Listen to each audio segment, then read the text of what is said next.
আসসালামু আলাইকুম প্রিয় ছাত্রছাত্রীবৃন্দ, কেমন আছো তোমরা?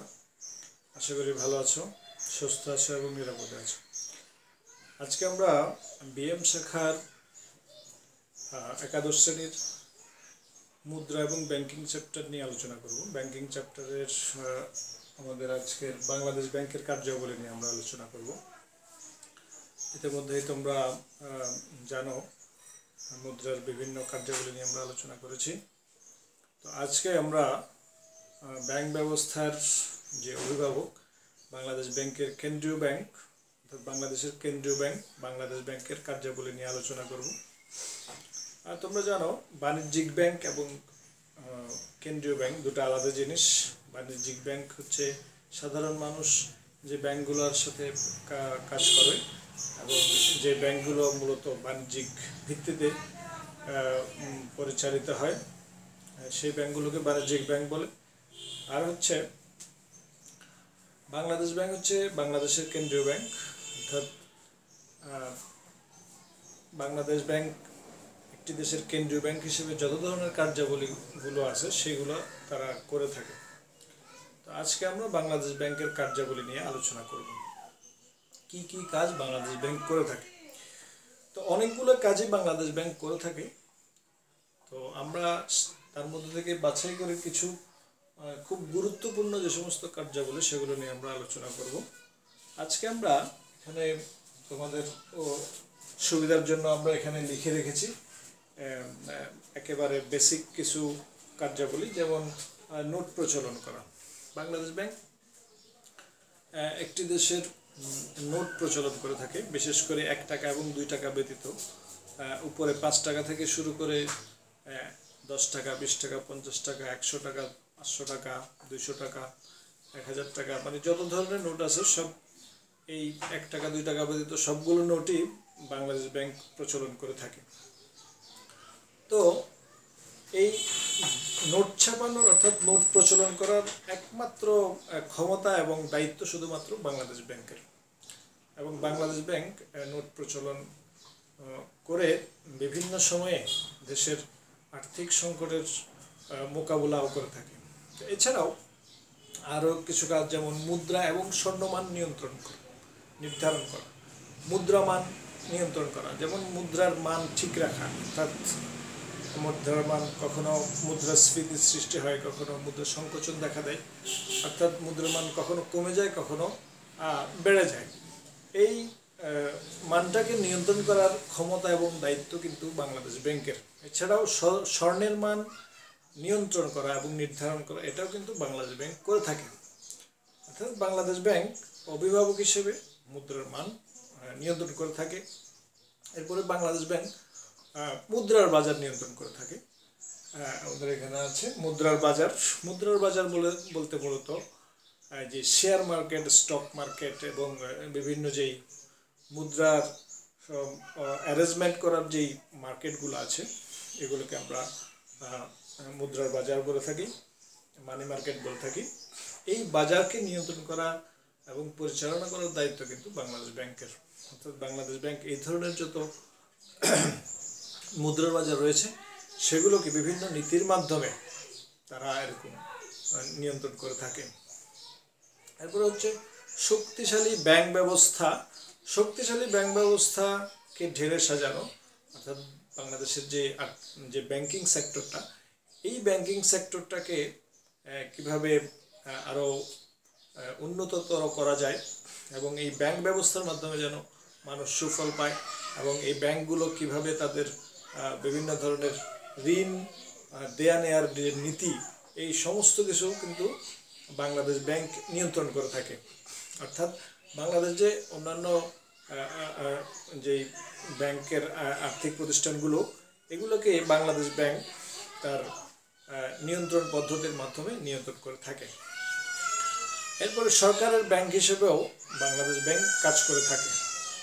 সরকারের ব্যাংক হিসেবে কীভাবে বাংলাদেশ ব্যাংক কাজ করে থাকে, যে একটি দেশের সরকারের যত আর্থিক লেনদেন আছে, অর্থাৎ বাংলাদেশের সরকারের আর্থিক লেনদেনগুলো বাংলাদেশ ব্যাংকের মাধ্যমে হয়ে থাকে, এবং বাংলাদেশ ব্যাংক সরকারের একটা প্রতিনিধি হিসেবে অন্যান্য দেশের সাথে এবং অন্যান্য প্রতিষ্ঠানের সাথে আর্থিক কাজগুলো তারা করে থাকে। এরপর হচ্ছে ঋণের শেষ আশ্রয়স্থল। বাংলাদেশ ব্যাংক অন্যান্য ব্যাংকগুলোকে, বিশেষ করে বাণিজ্যিক ব্যাংকগুলোকে বিভিন্ন ধরনের ঋণ দিয়ে থাকে এবং বাণিজ্যিক ব্যাংকগুলো যদি কখনো আর্থিক লেনদেন পরিচালনা করতে গিয়ে তারা বিভিন্ন ধরনের সমস্যার মধ্যে পড়ে, তখন তারা বাংলাদেশ ব্যাংকের ধারণা ধরে এবং বাংলাদেশ ব্যাংক তাদেরকে বিভিন্ন হারে ঋণ দিয়ে থাকে, কখনো কম বেশি করে তারা বাণিজ্যিক ব্যাংকগুলোকে আর্থিক সুবিধা দিয়ে থাকে। এই জন্য বলা হয় বাংলাদেশ ব্যাংক হলো ব্যাংকগুলোর বাণিজ্যিক ব্যাংকের বা ঋণের শেষ আশ্রয়স্থল। এরপরে বাংলাদেশ ব্যাংক ঋণ নিয়ন্ত্রণ করে থাকে। বাংলাদেশ ব্যাংক কীভাবে ঋণ নিয়ন্ত্রণ করে থাকে? বাংলাদেশ ব্যাংক বিভিন্ন নীতি প্রণয়নের মাধ্যমে ঋণ নিয়ন্ত্রণ করে থাকে। এজন্য বাংলাদেশ ব্যাংকের বিভিন্ন নীতি রয়েছে, আর্থিক নীতি, তারপরে মুদ্রানীতি। এ ধরনের নিয়ন্ত্রণের মাধ্যমে তারা ঋণ নিয়ন্ত্রণের কতগুলো হাতিয়ার আছে, তারা কখনো সুদের হার বাড়িয়ে দিয়ে, কখনো কমিয়ে দিয়ে, ব্যাংক রেট বাড়িয়ে দিয়ে অথবা ব্যাংক রেট কমিয়ে দিয়ে তারা ঋণ নিয়ন্ত্রণ করে থাকে। এগুলো নিয়ে আমরা ঋণ নিয়ন্ত্রণের বিভিন্ন হাতিয়ার নিয়ে আমরা পরবর্তীতে আলোচনা করব। আপাতত ঋণ নিয়ন্ত্রণ করা যে বাংলাদেশ ব্যাংকের একটা কাজ, এটা আমাদের জানা দরকার। এরপর হচ্ছে নিকাশ ঘর হিসেবে তারা কাজ করে। নিকাশ ঘর কি? নিকাশ ঘর হচ্ছে বাংলাদেশ ব্যাংকের অধীনে তালিকাভুক্ত যত ব্যাংকগুলো আছে সেগুলো তাদের যে লেনদেনগুলো তারা একটা ঘরের মধ্যে বসে বাংলাদেশ ব্যাংকের প্রতিনিধিত্বে প্রত্যেকের ব্যাংকিং যে লেনদেনগুলো তারা সেই ঘরের মধ্যে বা বাংলাদেশ ব্যাংকের তত্ত্বাবধানে পরিচালনা করে, সেটাই হচ্ছে নিকাশ ঘর। তো নিকাশ ঘর হিসেবে বাংলাদেশ ব্যাংক কাজ করে থাকে। কৃষিক্ষেত্রে বাংলাদেশ ব্যাংক কাজ করে থাকে। কৃষিক্ষেত্রের উন্নয়নের জন্য কৃষিক্ষেত্রটা কীভাবে আরও ডেভেলপ করতে পারে, আমরা জানি বাংলাদেশের একটা উল্লেখযোগ্য পরিমাণ মানুষ কিন্তু পেশাজীবী, কৃষি পেশার সাথে সম্পৃক্ত। এবং আমরা যদি সবুজ শ্যামল বাংলাদেশের কথা বলি, আমাদের কৃষিটাই আমাদের মূল আর্থিক উৎস হতে পারে। এই জন্য এই কৃষিক্ষেত্রটা যেন আরও ভালো করতে পারে, এটা আরও উন্নততর হতে পারে, সেজন্য বাংলাদেশ ব্যাংক বিভিন্ন ধরনের প্রণোদনা দেওয়া থেকে শুরু করে অন্যান্য ব্যাংকের মাধ্যমে কৃষকদেরকে আর্থিক সুবিধা দেওয়া শুরু করে বিভিন্ন ধরনের ভর্তুকি দেওয়া এবং এই ধরনের বিভিন্ন কাজগুলো বাংলাদেশ ব্যাংক করে থাকে। এরপর হচ্ছে শিল্পক্ষেত্রে কীভাবে আরও এগিয়ে যেতে পারে বাংলাদেশ ব্যাংক, সেটা নিয়েও কাজ করে। অর্থাৎ শিল্প ঋণ দেওয়া, তারপরে বিশেষ করে তাদেরকে সহজ শর্তে ঋণ দেওয়া, নতুন নতুন উদ্যোক্তা তৈরি হওয়ার জন্য তারা বিভিন্ন ধরনের সুযোগ সুবিধা নতুন নতুন উদ্যোক্তাদেরকে দিয়ে থাকে।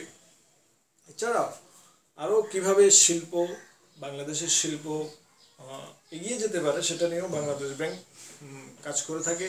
এবং বাংলাদেশ ব্যাংকের তত্ত্বাবধানে বাংলাদেশ, যেখানে একটা সময়ে শিল্পের অবস্থা খুব খারাপ ছিল, সেখানে কিন্তু আজকে অনেক দূর এগিয়ে গেছে এবং শিল্পক্ষেত্রে বাংলাদেশ খুব ভালো অবস্থানে আছে এবং আরও এগিয়ে যাচ্ছে। এরপরে হচ্ছে গবেষণা এবং তথ্য উপস্থাপন করা।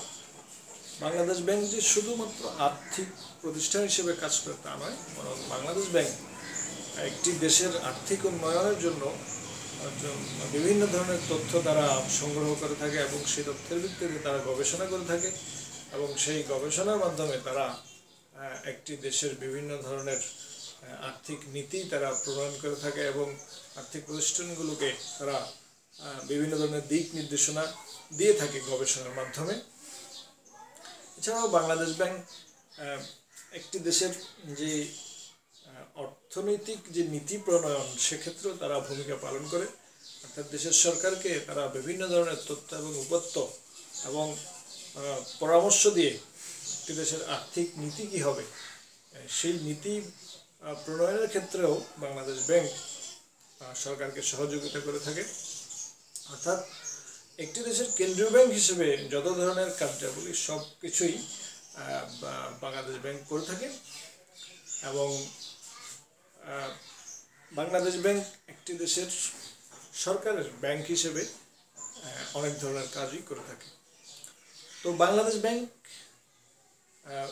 আর্থিক প্রতিষ্ঠান হিসেবে কাজ করে, সরকারের ব্যাংক হিসেবে কাজ করে এবং একটি দেশের কেন্দ্রীয় ব্যাংক হিসেবে দেশের আর্থিক নীতি প্রণয়ন এবং ঋণ নিয়ন্ত্রণ করা এবং বিভিন্ন ধরনের তথ্য নিয়ে গবেষণা করে সেই গবেষণার উপাত্ত প্রকাশ করা, এই সব মিলিয়ে মানে বাংলাদেশ ব্যাংকের অনেক গুরুত্বপূর্ণ কাজ রয়ে গেছে এবং বাংলাদেশ ব্যাংকের নীতির কারণেই বাংলাদেশ বিভিন্ন ধরনের আর্থিক সংকট থেকে বিভিন্ন সময়েই আলোর পথ দেখতে পায়।